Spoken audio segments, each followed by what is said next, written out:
Hello my dear friend and my dear student, मेरे इस YouTube channel में आप सभी लोगों का स्वागत है। जैसा कि मैं आप लोगों को इसमें रूसो के बारे में बता रहा हूं, पिछले वीडियो में मैंने आपको रूसो की सामान्य इच्छा संबंधी विचारों से अवगत कराया था। इस वीडियो में मैं आप लोगों को रूसो की प्रभुसत्ता संबंधी धारणा, शासन संबंधी विचार, कानून स्वतंत्रता संबंधी विचार और आलोचनाओं से अवगत कराऊंगा। वैसे तो रूसो के बारे में तो बहुत कुछ पढ़ाया जा सकता है, लेकिन जितना हमारे सिलेबस की चीज़ें हैं, जितना एग्जाम में आने की चीज़ें हैं, हमें उतना ही पढ़ना पर्याप्त होगा। तो आइए चलते हैं रूसो की संप्रभुता संबंधी धारणा की तरफ। जैसा कि पिछले वीडियो में मैंने आपको बताया था, रूसो की सामान्य इच्छा के बारे में बताया था, सामान्य इच्छा के बारे में बताया था, और यह भी मैंने बताया था कि रूसो की सामान्य इच्छा जो है यही प्रभुसत्ता है या यही संप्रभुता है। सामान्य इच्छा ही संप्रभुता है। रूसो कहता है कि जो सामान्य इच्छा होती है वही संप्रभुता होती है, सामान्य इच्छा जो होती है वही संप्रभुता होती है। और रूसो ने संप्रभुता को सामान्य इच्छा में निहित माना है, जबकि बोदा और हाब्स वो सामान्य इच्छा में निहित नहीं मानते हैं, वह एक व्यक्ति में निहित मानते हैं। संप्रभुता को एक व्यक्ति में निहित मानते हैं। बोदा और हाब्स का कहना है कि संप्रभुता एक व्यक्ति में निहित ही है, एक व्यक्ति में निहित है। ऑस्टिन भी निश्चित व्यक्ति में संप्रभुता को निहित मानता है, लेकिन रूसो संप्रभुता को सामान्य इच्छा में निहित मानता है। रूसो कहता है कि जो सामान्य इच्छा है वही संप्रभुता है। रूसो की यह विशेषता है कि उसने जनता की सत्ता का समर्थन किया है, जनता की सत्ता का समर्थन किया है। किसकी सत्ता का समर्थन किया है? जनता की सत्ता का समर्थन किया है। और जनता ने अपने सारे अधिकार किसमें अर्पित कर दिए हैं? इस सामान्य इच्छा में अर्पित कर दिए। सामान्य इच्छा में अपने सारे अधिकारों का समर्पण उसने कर दिया है, और वह सामान्य इच्छा के आदेशों का अवहेलना नहीं कर सकता है। रूसो का हर व्यक्ति इस संप्रभुता में भागीदार है। संप्रभुता में हर व्यक्ति भागीदार है। संप्रभुता किसी एक व्यक्ति या एक संस्था में निहित नहीं है, बल्कि संप्रभुता में हर व्यक्ति भागीदार है, हर व्यक्ति उसका अंश है, हर व्यक्ति उसका अंश है। और संप्रभुता जो होती है वह संपूर्ण समाज में निहित होती है, किसी एक व्यक्ति या एक संस्था में निहित नहीं है, संपूर्ण समाज में निहित होती है। वह सर्वोच्च शक्ति होती है और उसके विरुद्ध किसी भी व्यक्ति को विद्रोह करने का अधिकार नहीं है। तो रूसो ने जनता की सत्ता का प्रतिपादन करके लोकप्रिय संप्रभुता का सिद्धांत प्रतिपादित किया है। लोकप्रिय संप्रभुता का सिद्धांत प्रतिपादित किया है। लोकप्रिय संप्रभुता का सिद्धांत। रूसो की जो संप्रभुता है वह क्या है? रूसो का जो संप्रभुता सिद्धांत है वह लोकप्रिय है, इसीलिए रूसो के संप्रभुता को हम लोकप्रिय संप्रभुता का सिद्धांत कहते हैं। या क्वेश्चन एग्जाम में इस तरह से भी आ सकते हैं कि लोकप्रिय संप्रभुता का प्रतिपादन किसने किया है? तो लोकप्रिय संप्रभुता का प्रतिपादन रूसो ने किया है। वहीं निरंकुश संप्रभुता का प्रतिपादन किसने किया है? निरंकुश संप्रभुता का प्रतिपादन हाब्स ने किया है। सीमित प्रभुसत्ता का प्रतिपादन किसने किया है? सीमित प्रभुसत्ता का प्रतिपादन जॉन लॉक ने किया है। तो इस तरह के क्वेश्चन एग्जाम में बनते हैं और आते रहते हैं एग्जाम में। तो हम देखते हैं कि रूसो की जो संप्रभुता है वह सामान्य इच्छा में निहित है। सामान्य इच्छा ही संप्रभु होती है, और इस सामान्य इच्छा का निर्माण चूंकि व्यक्तियों के द्वारा होता है, व्यक्ति के आदर्श इच्छाओं के योग से होता है। जो व्यक्ति की आदर्श इच्छाएं होती हैं, एक्चुअल विल होता है, उस एक्चुअल विल के सामूहिक योग का नाम ही सामान्य इच्छा है। और इस सामान्य इच्छा में सभी भागीदार हैं, इसलिए सभी व्यक्ति संप्रभु हैं, सभी व्यक्ति संप्रभु हैं। तो आइए देखते हैं रूसो की प्रभुसत्ता की विशेषताएं क्या है। रूसो की प्रभुसत्ता की पहली विशेषता है यह अविच्छेदता। रूसो की प्रभुसत्ता की पहली विशेषता अविच्छेदता है, यानी अविच्छेदता। इसका विच्छेदन नहीं किया जा सकता है, इसका विच्छेदन नहीं किया जा सकता है। क्योंकि जो सामान्य इच्छा होती है वह जनता में निहित होती है, इसलिए जनता से संप्रभुता को पृथक नहीं किया जा सकता है। अविच्छेदता का मतलब पृथक करना। तो हम प्रभुसत्ता को या संप्रभुता को जनता से अलग नहीं कर सकते हैं। जनता ही संप्रभु है, जनता ही संप्रभु है। रूसो के संप्रभुता में जनता ही संप्रभु होती है। संप्रभुता को या जनता को अलग अलग नहीं किया जा सकता है, इसको हम पृथक नहीं कर सकते हैं। दूसरा है अप्रतिनिधित्व। रूसो कहता है कि संप्रभुता में किसी का प्रतिनिधित्व तो नहीं हो सकता है। किसी का प्रतिनिधित्व का मतलब जो व्यक्ति या जो जनता अपने प्रतिनिधियों का चुनाव करती है और प्रतिनिधियों का चुनाव करके वह सरकार या शासन में भेजती है, तो इस तरह से जनता भागीदार नहीं होती है शासन में, बल्कि उसके प्रतिनिधि भागीदार होते हैं। इसी तरह से संप्रभुता में भी प्रतिनिधि भागीदार नहीं होते हैं, बल्कि जनता भागीदार होती है। उसमें प्रतिनिधित्व नहीं हो सकता है, प्रतिनिधित्व नहीं हो सकता है, क्योंकि संप्रभुता जो होती है वह जनता में सामूहिक रूप से निवास करती है। अतः कोई भी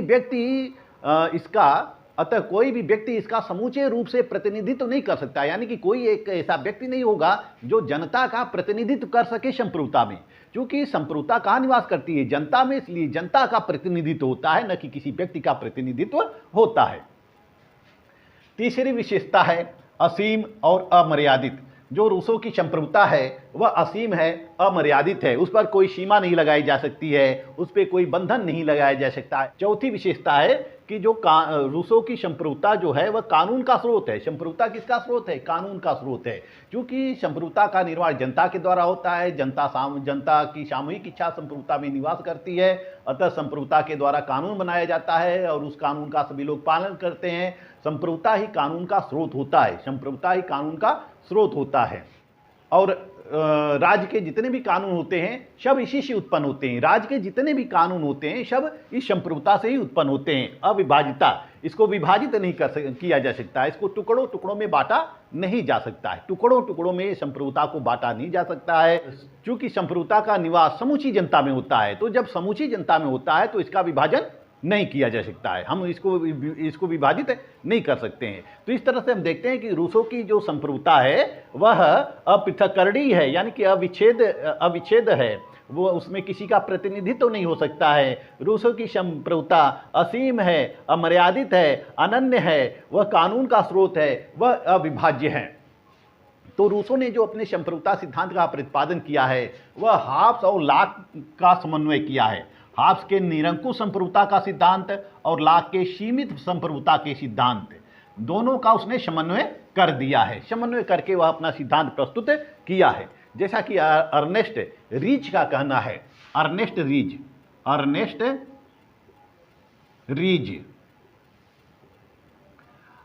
रीच का कहना है कि रूसो हाब्स के निरंकुश प्रभुसत्ता के विचार को लॉक के जन सहमति के विचार से संबंधित करके जन संप्रभुता के दार्शनिक सिद्धांत का प्रतिपादन किया है। जन संप्रभुता के दार्शनिक सिद्धांत का निर्माण करता है, यानी कि वह हाब्स के निरंकुश संप्रभुता और लॉक के सीमित प्रभुसत्ता दोनों का समन्वय करता है। समन्वय करके वह जन सहमति या जन प्रभुसत्ता के दार्शनिक सिद्धांत का निर्माण करता है। आइए अब देखते हैं रूसों के शासन संबंधी विचार। रूसों ने राज्य और सरकार में अंतर स्पष्ट किया है। राज्य और सरकार में अंतर स्पष्ट किया है। वह कहता है कि राज्य अलग चीज है और सरकार अलग चीज होती है। राज्य अलग चीज होती है, सरकार अलग चीज होती है। जो सामाजिक समझौता होता है उस समझौते से जो निकाय बनता है वह राज्य होता है। जो निकाय बनता है वह क्या होता है? वह राज्य होता है। निकाय जो बनता है, यह राज्य किसके द्वारा निर्माण होता है? किसके द्वारा निर्मित होता है? समझौते के द्वारा निर्मित होता है। तो जब समझौते के द्वारा जिसका निर्माण होता है, जो निकाय या जिस अंग का निर्माण होता है वह राज्य हो जाता है। फिर वह कहता है कि इस निकाय को, यानी कि इस संप्रभु निकाय की इच्छा को क्रियान्वित रूप देने के लिए, व्यवहारिक रूप देने के लिए सरकार का निर्माण होता है। इस राज्य की इच्छा को व्यवहारिक रूप देने के लिए, क्रियान्वित रूप देने के लिए सरकार का निर्माण होता है, यानी कि राज्य के द्वारा ही सरकार का निर्माण होता है। तो राज्य अलग चीज हो गई और सरकार अलग चीज हो गया है। तो सरकार का जो निर्माण होता है वह समझौते के द्वारा नहीं होता है। सरकार का निर्माण समझौते के द्वारा नहीं होता है, बल्कि यह संप्रभु व्यक्ति के द्वारा होता है। संप्रभुता संपन्न समुदाय के द्वारा होता है, यानी संप्रभुता संपन्न समुदाय के प्रत्यादेश के द्वारा, आदेश के द्वारा सरकार का निर्माण होता है। जैसे कि सामान्य इच्छा होती है और समझौता जो होता है वह सामान्य इच्छा के द्वारा संपन्न होता है, और सामान्य इच्छा ही संप्रभु होती है। और यही संप्रभुता संपन्न जो निकाय होता है यह किसका निर्माण करती है? सरकार का निर्माण करती है। तो इस तरह से सरकार जो है संप्रभु का एजेंट है। सरकार जो है यह संप्रभु का एजेंट है। सरकार संप्रभु का एजेंट है। सरकार संप्रभु का एजेंट होता है, यानी सरकार संप्रभु के आदेशों का पालन करती रहती है और संप्रभु जो जो कहती है वही वही सरकार करती रहती है। इस तरह से जो सरकार होती है वह सामान्य इच्छा के द्वारा निर्देशित होती है, आदेशित होती है। वह हमेशा सरकार को परिवर्तित कर सकती है, यानी कि जो सामान्य इच्छा होती है या जन सहमति जो होती है या जन समुदाय जो होता है, जन समुदाय जो होती है अपनी इच्छा के अनुसार उसको सीमित कर सकती है, नियंत्रित कर सकती है, परिवर्तित कर सकती है। जैसा कि रूसो कहता है कि राज्य प्रभुत्व शक्ति संपन्न और सर्वोच्च है, राज्य संप्रभु शक्ति संपन्न और सर्वोच्च है, जबकि सरकार संप्रभु राज्य तथा प्रजाजनों के मध्य निर्मित वह संगठन है जो उनके पारस्परिक संबंधों का नियमन करता है। यानी कि जो सरकार होती है वह संप्रभु राज्य और जनता के मध्य निर्मित वह संगठन होता है जो उनके पारस्परिक संबंधों का नियमन करती है, संप्रभु द्वारा निर्मित कानून को लागू करता है। जो सरकार होती है वह संप्रभु द्वारा निर्मित कानून को लागू करता है तथा राजनीतिक और नागरिक स्वतंत्रता को बनाए रखता है, राजनीतिक और नागरिक स्वतंत्रता को बनाए रखता है। तो इस तरह से सरकार अलग होती है और सरकार जो इस तरह से सरकार जो है वह संप्रभु का एजेंट है। संप्रभु जो भी आदेश देता है वह सरकार करती रहती है। तो रूसो कहता है कि सरकार का काम केवल शासन करना है। सरकार का कार्य केवल क्या है? केवल शासन करना है, यह केवल शासन करती है। और संप्रभु जो होता है, संप्रभु निकाय जो होती है वह केवल विधि बनाती है, यानी कि कानून बनाने का कार्य संपूर्ण प्रभुत्व संपन्न विधायिका का है। जो विधायिका है वही कानून बनाती है। विधायिका, यह विधायिका कानून बनाती है और विधायिका जब कानून बनाती है तो कानून के अनुसार ही सरकार शासन करती है, कानून के अनुसार ही सरकार शासन करती है। तो रूसो कहता है कि सरकार संप्रभु का सेवक मात्र है, सरकार संप्रभु का सेवक मात्र है और वह संप्रभु द्वारा दी गई शक्तियों का प्रयोग कर सकती है। सरकार संप्रभु द्वारा दी गई शक्तियों का प्रयोग कर सकती है और जनता अपनी इच्छा अनुसार उस शक्ति को मर्यादित कर सकती है, संशोधित कर सकती है, नियंत्रित कर सकती है या फिर उसे वापस ले सकती है, सरकार से उसको वापस ले सकती है। जैसा कि हम देखते हैं कि सरकार समय समय पर बदलती रहती है। तो इस तरह से संप्रभु कौन होता है? जनता होती है। संप्रभु कौन होता है? जनता होती है। रूसो शासन का वर्गीकरण करता है और जैसा कि अन्य विचारकों के द्वारा शासन का 3 अंग बताए गए हैं, 3 शुद्ध रूप बताए गए हैं और 3 अशुद्ध रूप बताए गए हैं, लेकिन रूसो ने शासन के 4 भाग बताता है, यानी कि 4 प्रकार बताता है। शासन का 4 प्रकार बताता है। पहला वह कहता है कि राजतंत्र और दूसरा कुलीन तंत्र, तीसरा प्रजातंत्र और चौथा मिश्रित शासन।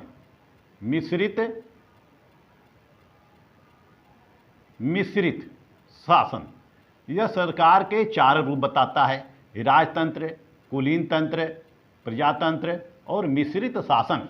राजतंत्र क्या होता है? जब सरकार के सभी शक्तियां, सभी अंग एक व्यक्ति में निहित होती है तो वह राजतंत्र होता है। जब कुछ व्यक्तियों में निहित होती है तो वह कुलीन तंत्र होता है। जब समूची जनता में निहित होती है तो वह प्रजातंत्र होता है। मिश्रित शासन व्यवस्था वह होती है जिसमें कि राजतंत्र, कुलीन तंत्र और प्रजातंत्र का मिश्रित रूप होता है।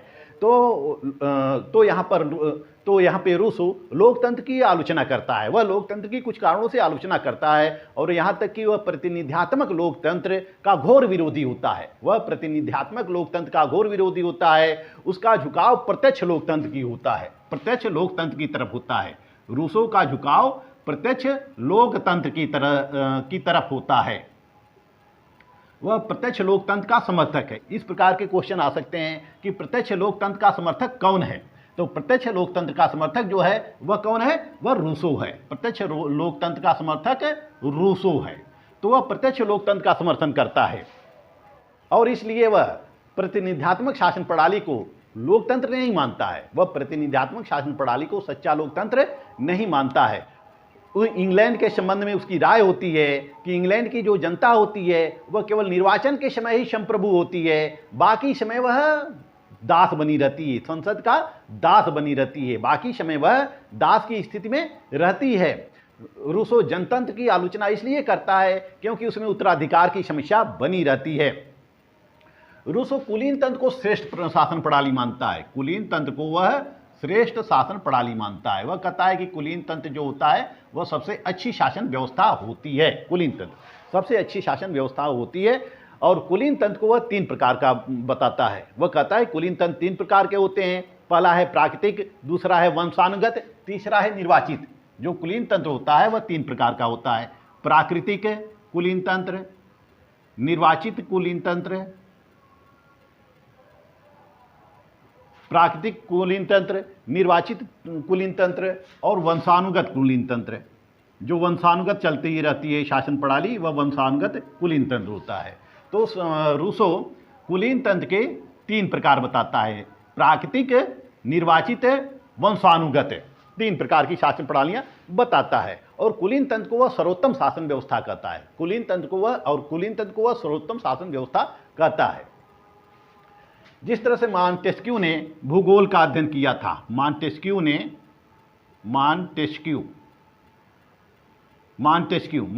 भूगोल का अध्ययन करता है, तो मॉन्टेस्क्यू की तरह रूसो का भी यह विचार होता है कि शासन व्यवस्था पर भौगोलिक, सामाजिक और आर्थिक परिस्थितियों का प्रभाव होता है। यानी कि किसी भी देश की शासन प्रणाली पर उस देश की आर्थिक, सामाजिक और भौगोलिक परिस्थितियों का प्रभाव होता है। वह कहता है कि कृषि प्रधान और औद्योगिक देशों में शासन प्रणालियों का रूप अलग अलग होता है। तो रूसो शासन की सफलता की कसौटी जनसंख्या वृद्धि को मानता है। वह कहता है कि जनसंख्या की वृद्धि राष्ट्र की प्रगति का परिचायक है। जनसंख्या की वृद्धि राष्ट्र की प्रगति का परिचायक है। वह शासन की शक्तियों के वृद्धि के खिलाफ होता है। वह कहता है कि निश्चित अवधि के अनुसार संविधान पर पुनर्विचार करना चाहिए, संविधान का संशोधन करना चाहिए, लोकसभा बुलाई जानी चाहिए, संविधान सभाएं बुलाई जानी चाहिए और संविधान सभा, लोकसभा बुलाकर समय समय पर संविधान पर विचार करना चाहिए, देश की समस्या पर चिंतन मनन करना चाहिए और परिवर्तन करना चाहिए। तो इस तरह से हम देखते हैं कि रूसो ने कुलीन तंत्र को सबसे अच्छी शासन प्रणालियां माना है, लेकिन वह प्रत्यक्ष लोकतंत्र का समर्थन करता है। वह प्रत्यक्ष लोकतंत्र का ही सच्चे अर्थों में प्रत्यक्ष लोकतंत्र का समर्थन करता है। अब आइए देखते हैं रूसो के कानून संबंधी विचार। कानून के बारे में वह क्या कहता है।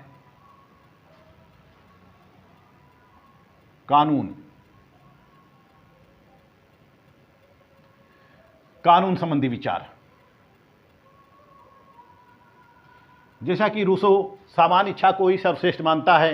रूसो के अनुसार कानून का निर्माता संप्रभु है। कानून का निर्माता कौन है? संप्रभु है। कानून का निर्माता संप्रभु है, यही कानून का निर्माण करता है और जो सरकार होती है इसी संप्रभु के आदेशों के अनुसार संचालित होती है। तो रूसो के अनुसार संप्रभुता जनता में निहित होती है, इसलिए इसे सामान्य इच्छा ही कानून का स्रोत है। यानी कि जो संप्रभुता है वह सामान्य इच्छा में निहित होती है, इसलिए सामान्य इच्छा ही कानून का स्रोत होता है। रूसो कानून को सामान्य इच्छा की अभिव्यक्ति मानता है। रूसो कानून को सामान्य इच्छा की अभिव्यक्ति मानता है। वह कहता है कि एक कानून संपूर्ण जनता के लिए प्रस्ताव है जिसका संबंध ऐसे विषयों से होता है जिनका संबंध सबसे होता है। तो इस तरह से रूसो के अनुसार कानून के लिए 2 बातें आवश्यक होती है। पहला कि कानून सामान्य हित से संबंधित होना चाहिए। कानून किससे संबंधित होना चाहिए? सामान्य हित से संबंधित होना चाहिए। कानून इस प्रकार बनाए जाने चाहिए कि उससे सबका कल्याण हो, सार्वजनिक कल्याण हो। और दूसरी बात यह है कि उसकी कानून बनाने का जो स्रोत है समस्त जनता होनी चाहिए। जो स्रोत होता है वो समस्त जनता होनी चाहिए। तो रूसो कानून के निर्माण में 2 बातें आवश्यक मानता है, महत्वपूर्ण मानता है। पहला कि कानून का निर्माण सामान्य हित में होना चाहिए। दूसरा, कानून का स्रोत जनता होनी चाहिए, जनता के द्वारा ही कानून बनाया जाना चाहिए। तो रूसो ने कानून के 4 प्रकार बताए हैं। पहला, संवैधानिक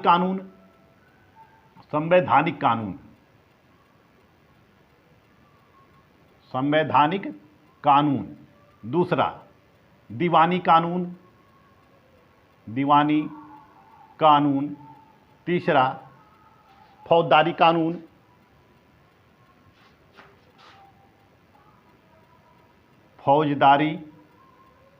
कानून और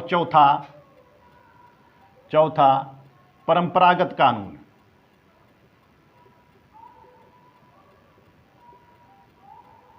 परंपरागत कानून। तो रूसो ने कानून के 4 प्रकार बताए हैं, संवैधानिक कानून, दीवानी कानून, फौजदारी कानून और परंपरागत कानून। वह कहता है कि संवैधानिक कानून वह होते हैं जो जिसे कि देश की शासन प्रणालियां निश्चित की जाती हैं, देश की शासन प्रणालियां निश्चित की जाती है, यानी कि संप्रभु और राज्य के संबंधों का निर्धारण किया जाता है।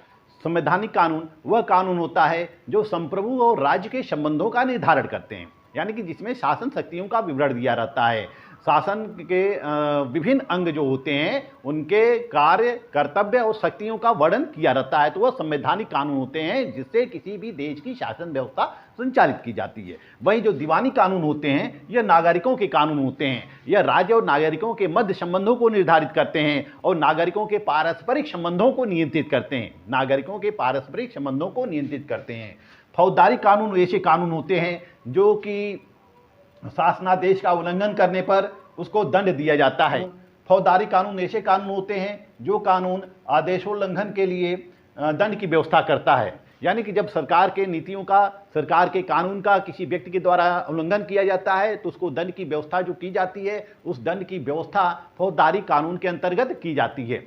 जो परंपरागत कानून होता है यह नागरिकों के रीति रिवाज, प्रथाएं, लोकाचार इत्यादि जो होते हैं वह परंपरागत कानून की श्रेणी में आते हैं। यानी कि जो परंपरागत कानून होते हैं यह मनुष्यों के आचार विचार को निर्धारित करते हैं, मनुष्यों की सामाजिक व्यवस्था को निर्धारित करते हैं, मनुष्यों की संस्कृति को निर्धारित करते हैं। जो प्रथाएं चली आ रही हैं, जो परंपराएं चली आ रही हैं, मनुष्य जब अपने प्रथाओं का, अपने परंपराओं का पालन करता रहता है तो वह उसी परंपराओं के अनुसार अपना जीवन यापन करता है, तो वह परंपरागत कानून कहा जाता है।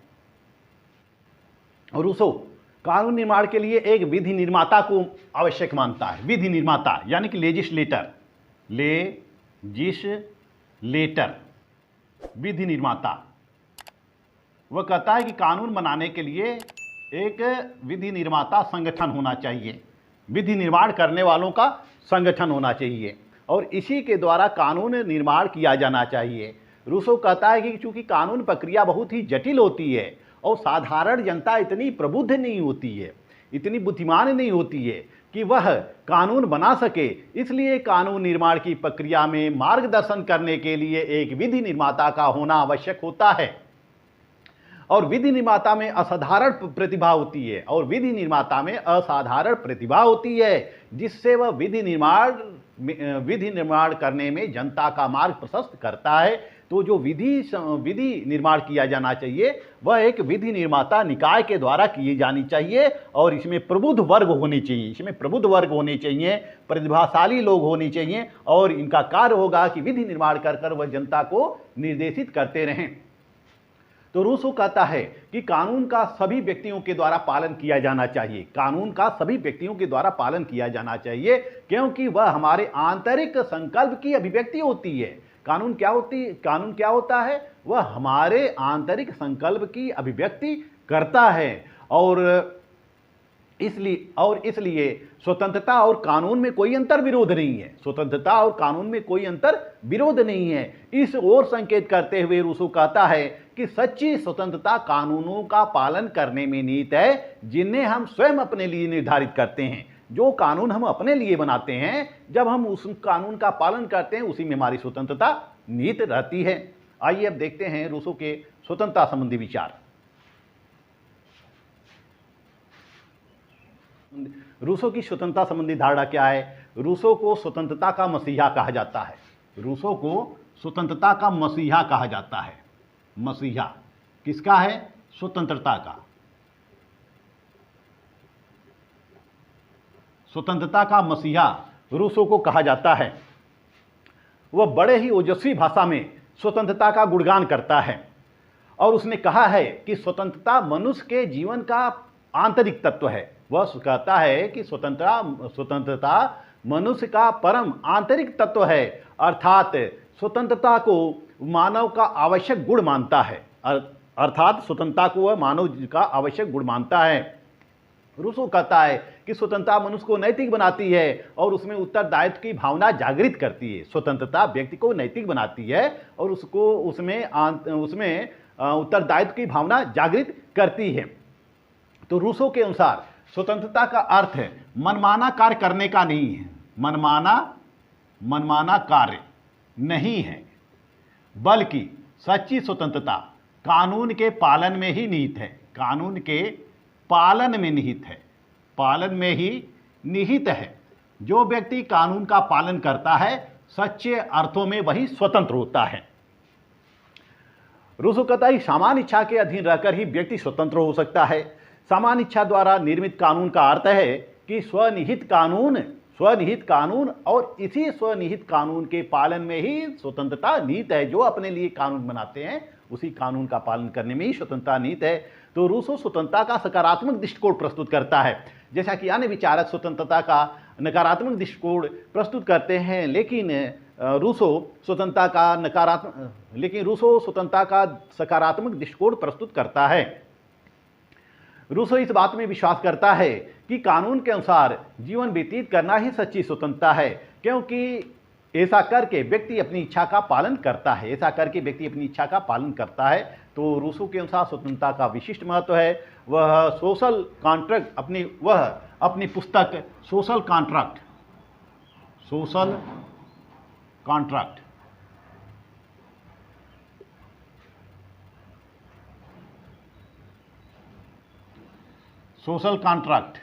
वह अपनी पुस्तक सोशल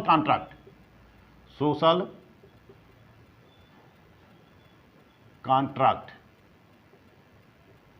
वह अपनी पुस्तक सोशल कॉन्ट्रैक्ट का आरंभ ही इस वाक्य से करता है कि मनुष्य स्वतंत्र उत्पन्न होता है, परंतु सर्वत्र वह बंधनों से जकड़ा हुआ है। यानी कि जब व्यक्ति पैदा होता है तो वह स्वतंत्र होता है, लेकिन जैसे जैसे व्यक्ति बड़ा होता जाता है वैसे वैसे उस पर सामाजिक मर्यादाएं, परिवार की मर्यादाएं, राज्य की मर्यादाएं आरोपित होने लगती हैं।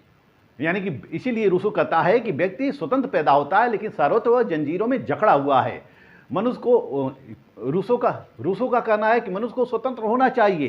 प्राकृतिक अवस्था में मनुष्य स्वतंत्र होता था और आज मनुष्य स्वतंत्र नहीं है। प्राकृतिक अवस्था में मनुष्य स्वतंत्र होता था, आज मनुष्य स्वतंत्र नहीं है, क्योंकि अधिकांश राज्य सामान्य इच्छा पर आधारित न होकर शक्ति पर आधारित हैं। अधिकांश राज्य सामान्य इच्छा पर आधारित न होकर शक्ति पर आधारित होते हैं।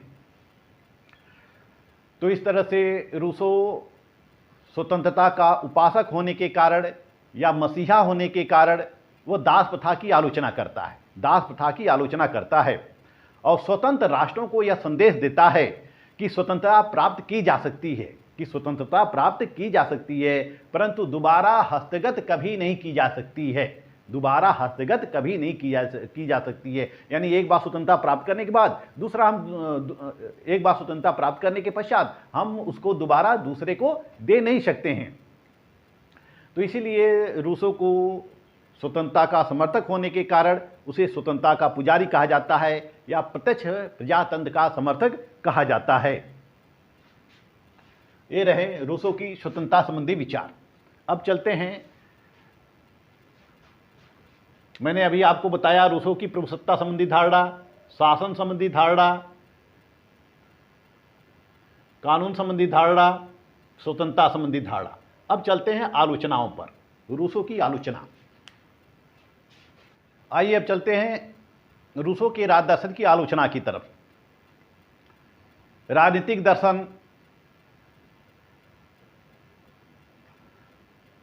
दर्शन के अंतर्गत रूसो के सिद्धांतों की आलोचना बहुत ही चर्चा का विषय रहा है। रूसो की दर्शन की आलोचना की जाती रही है। जैसा कि रूसो का जो दर्शन है वो पाठकों के लिए एक पहेली है, पाठकों को जल्दी समझ में आता नहीं है। एक तरफ रूसो को तो महान दार्शनिक समझा जाता है, दूसरे कुछ विचारक जो होते हैं उसको उल्लू बनाते हैं और उसको मिथ्याचारी बनाते हैं। वह कहता है कि आलोचक कहते हैं कि रूसो ने झूठ मूठ का दर्शन दिया है। जो वाल्टेयर होता है वह रूसो का समकालीन होते हैं। वाल्टेयर रूसो के समकालीन होते हैं। कहते हैं कि सोशल कॉन्ट्रैक्ट को मुझे पढ़ने से दोनों हाथ और दोनों पैर पर चलने का मन करता है। यानी कि दोनों हाथों और पैरों पर चलने की इच्छा होती है। वही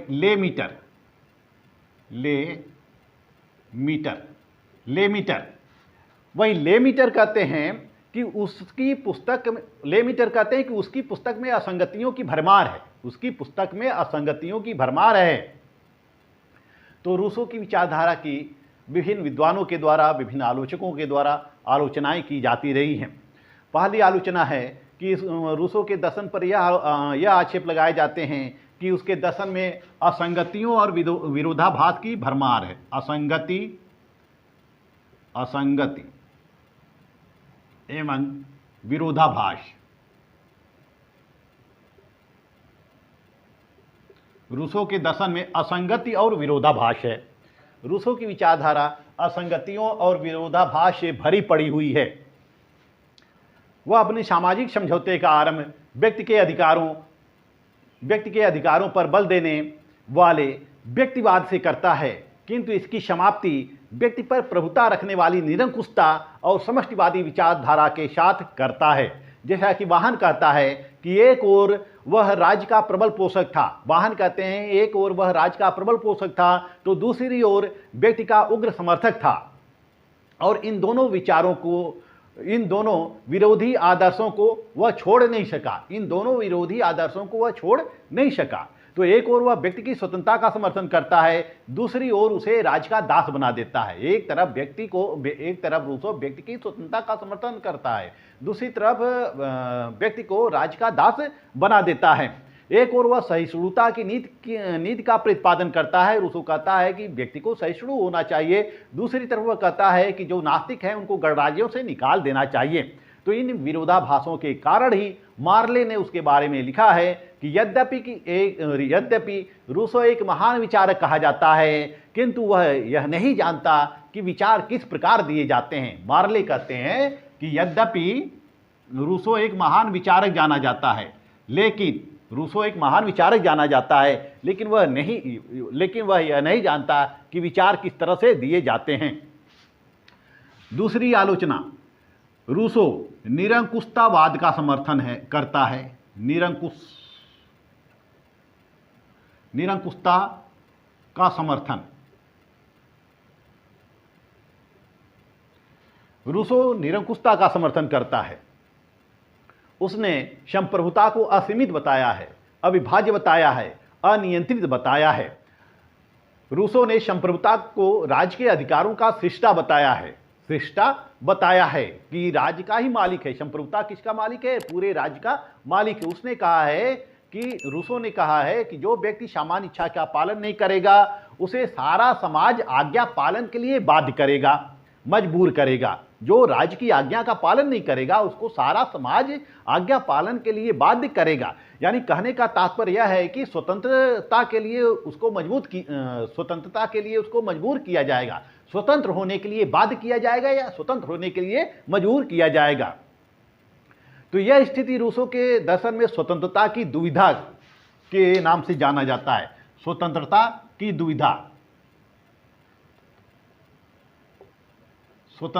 दुविधा के रूप में जाना जाता है। स्वतंत्रता के दुविधा के रूप में जाना जाता है।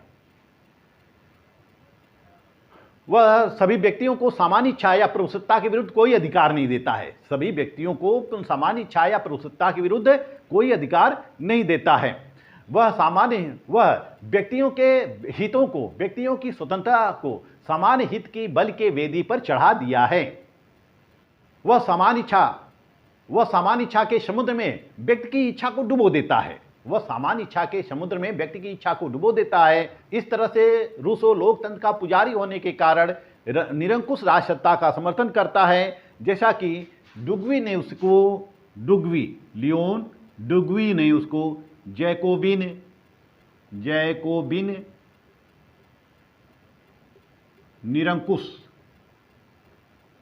निरंकुशवाद का समर्थक कहा है। इसलिए डुग्वी ने रूसो को जैकोबिन निरंकुशवाद का जन्मदाता कहा है। रूसो को हम जैकोबिन निरंकुशवाद का जन्मदाता भी कहते हैं। यह क्वेश्चन इंपॉर्टेंट है, एग्जाम में पूछे जाते हैं कि जो जैकोबिन निरंकुशवाद का प्रतिपादक कौन है या समर्थक कौन है या जन्मदाता कौन है। तो यह किसने कहा है? यह डुग्वी ने कहा है। और किसके बारे में कहा है? रूसो के बारे में कहा है। अब आते हैं हम तीसरी आलोचना पर। तीसरी आलोचना रूसो के बारे में यह कही जाती है कि रूसो ने मानव स्वभाव का गलत या अस्पष्ट विचार दिया है। रूसो ने मानव स्वभाव का एकांगी दृष्टिकोण प्रस्तुत किया है। उसके जो मानव स्वभाव के संबंध में जो विचार हैं वह काल्पनिक हैं, वह आदर्शात्मक हैं, आदर्शवादी विचार हैं। वह मनुष्य को भला, शांत, भोला भाला मानता है। मनुष्य के स्वभाव में अच्छाई, मनुष्य के स्वभाव में तो अच्छाई होती ही है, लेकिन साथ ही साथ मनुष्य में बुराई भी होती है। तो इस तरह से रूसो ने भी मनुष्य के एक पक्ष का ही चित्रण प्रस्तुत किया है। तो रूसो के अनुसार जो मनुष्य का स्वभाव है वह काल्पनिक है, वह यथार्थ नहीं है। मनुष्य में दोनों प्रवृत्तियां पाई जाती हैं, अच्छाई और बुराई दोनों प्रवृत्तियां पाई जाती हैं। चौथी आलोचना उसके बारे में कही जाती है कि वह बुद्धिवाद और प्रगतिवाद का विरोधी है। बुद्धिवाद एवं प्रगतिवाद का विरोधी, बुद्धिवाद एवं प्रगतिवाद का विरोधी है। रूसो बुद्धिवाद, विज्ञान, कला का विरोधी है। भावुकतावाद के कारण, यानी भावुकतावाद में अत्यधिक विश्वास रखने के कारण वह मानता था कि मनुष्य का जीवन विवेक के अनुसार नहीं वरन भावना के अनुसार किया जाना चाहिए। क्योंकि रूसो एक भावनात्मक व्यक्ति था और भावुकता में बहुत अधिक विश्वास करता था, इसलिए वह मानता था कि मनुष्य का जीवन विवेक के द्वारा नहीं भावना के द्वारा किया जाना चाहिए। और उसकी अपील भावनाओं की अपील थी। रूसो की जो अपील थी वह भावनाओं की अपील थी, तर्क की अपील नहीं थी, विवेक की अपील नहीं थी। उसकी यह मान्यता थी कि विवेक, कला और विज्ञान ने मनुष्य को पतन कर दिया है। वह कहता है कि विवेक, कला और विज्ञान ने मनुष्य को पतन कर दिया है, इसलिए उसका कल्याण तभी संभव है जबकि वह इनसे मुक्त होकर पुनः प्रकृति की ओर वापस लौट जाए। इसलिए रूसो कहता है प्रकृति की ओर लौटो, प्रकृति की ओर लौटो, प्रकृति की ओर लौटो। जब हम प्रकृति की ओर लौट जाएंगे तो हम पुनः प्राकृतिक अवस्था में आ जाएंगे, पुनः निष्पाप जीवन व्यतीत करने लगेंगे, विभिन्न प्रकार की बुराइयां उत्पन्न नहीं होंगी। वह कहता है कि मनुष्य का कल्याण तभी संभव है जब वह पुनः प्राकृतिक अवस्था को प्राप्त कर ले। इसलिए आलोचकों ने रूसो को प्रगति विरोधी कहा है। आलोचकों ने रूसो को प्रगति विरोधी कहा है क्योंकि वह फिर से वापस वह बैक होता है, वह यू टर्न लेता है, विचार प्रस्तुत करता है, विचार प्रस्तुत करने के पश्चात फिर वह यू टर्न ले लेता है कि फिर हमें प्रकृति की तरफ वापस जाना चाहिए। और वाल्टेयर जो महान दार्शनिक थे, वाल्टेयर को जब रूसो की पुस्तक प्राप्त होती है, सोशल कॉन्ट्रैक्ट जब पुस्तक प्राप्त होती है, तो उसने रूसो को धन्यवाद पत्र लिखा। उसने रूसो को धन्यवाद पत्र लिखा और धन्यवाद पत्र लिखते हुए वाल्टेयर ये कहता है, श्रीमान, मैंने मानव जाति विरोधी आपकी नवीन पुस्तक प्राप्त की, मैंने मानव जाति विरोधी आपकी नवीन पुस्तक प्राप्त की, जिसके लिए आपको धन्यवाद। हमें पशु बनाने के प्रयत्न में जितना परिहास आपने किया है, हमें पशु बनाने के प्रयत्न में जितना परिहास आपने किया है उतना कभी किसी ने नहीं किया था। आपकी पुस्तक पढ़ने से यही जी चाहता है कि मैं दोनों हाथ और दोनों पैरों पर चलूं, परंतु इस अभ्यास को छोड़े मुझे 60 वर्ष हो गए हैं, इसलिए मैं अपने चारों हाथ और पैरों पर नहीं चल सकता है।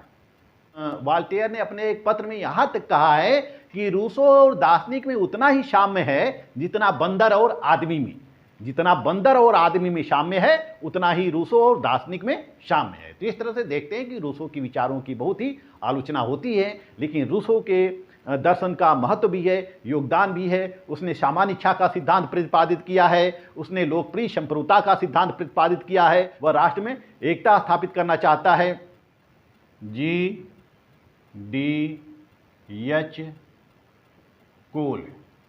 D.G.H. कोल ने रूसो को राजदर्शन का पिता कहा है, राजदर्शन का पिता। G.D.H. कोल ने रूसो को राजदर्शन का पिता कहा है। उसके अनुसार G.D.H. कोल के अनुसार सोशल कॉन्ट्रैक्ट राजदर्शन की दृष्टि से महानतम ग्रंथ है, राजदर्शन की दृष्टि से महानतम ग्रंथ है। बारकर ने उसे व्यक्तिवाद का प्राण माना है। बारकर ने उसे व्यक्तिवाद का प्राण माना है। बारकर ने रूसो को व्यक्तिवाद का प्राण माना है। वहीं रूसो के बारे में यह कहा जाता है कि वह जर्मन और ब्रिटिश आदर्शवाद का अग्रदूत है। फ्रांस की क्रांति का सेहरा भी रूसो के क्रांतिकारी विचारों को है। फ्रेंच क्रांतिकारियों के बारे में बर्क ने लिखा है कि रूसो ही उनकी बाइबिल है, वे ही उसे पढ़ते हैं, मनन करते हैं। यानी कि रूसो ही उनकी बाइबिल है, वह उसको पढ़ते हैं, मनन करते हैं। अमेरिकन तथा अन्य संविधान के आरंभ में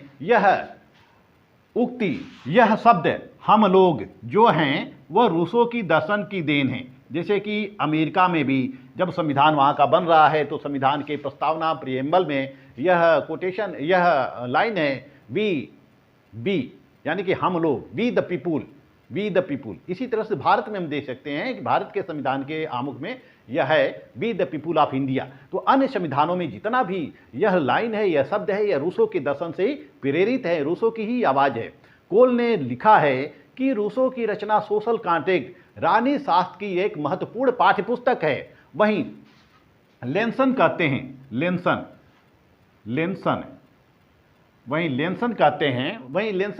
हैं कि आधुनिक युग को लाने वाले समस्त मार्गों पर हम उसे खड़ा पाते हैं। तो इस तरह से रूसो का जो उद्देश्य होता है, सत्ता और स्वतंत्रता का तालमेल स्थापित करना होता है। व्यवहारिकता में वह सत्ता की गोद में स्वतंत्रता को बिलखता हुआ छोड़ देता है। रूसो के बाद आने वाले तानाशाहों ने रूसो का दुरुपयोग किया, जिन्होंने जनता के हित की दुहाई देकर अनुशासन, शांति व्यवस्था आदि के नाम पर अपनी इच्छा को सामान्य इच्छा बताते हुए नागरिकों के अधिकारों को समेटकर अपनी शक्ति की भूख मिटाई। इस तरह से रूसो की दर्शन की आलोचना भी की जाती है और रूसो ने राजनीतिक दर्शन में विभिन्न योगदान भी दिया है। वैसे अब रूसो को मैं यहीं पे समाप्त करता हूं, क्योंकि रूसो जितना पढ़ाया जाए उतना ही कम है। आप लोगों के एग्जाम में आने के लिए जितना भी मैटर है, सब मैटर पर मैंने वीडियो बना दिया है। तो आज ये रूसो ख़त्म होता है। अब अगले वीडियो में मैं आपको यूनिट 5 पढ़ाऊँगा, जिसमें बर्क, बेंथम इत्यादि हीगल इत्यादि विचारक हैं। तो मेरा वीडियो आपको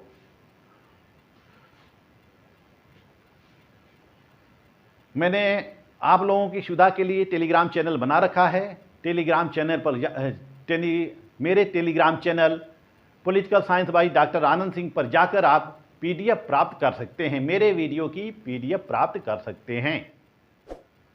मेरा वीडियो आप लोग देखते रहिए। मेरा चैनल अच्छा लगे तो लाइक, सब्सक्राइब और शेयर करते रहिए। मिलते हैं अगले वीडियो में, तब तक के लिए धन्यवाद।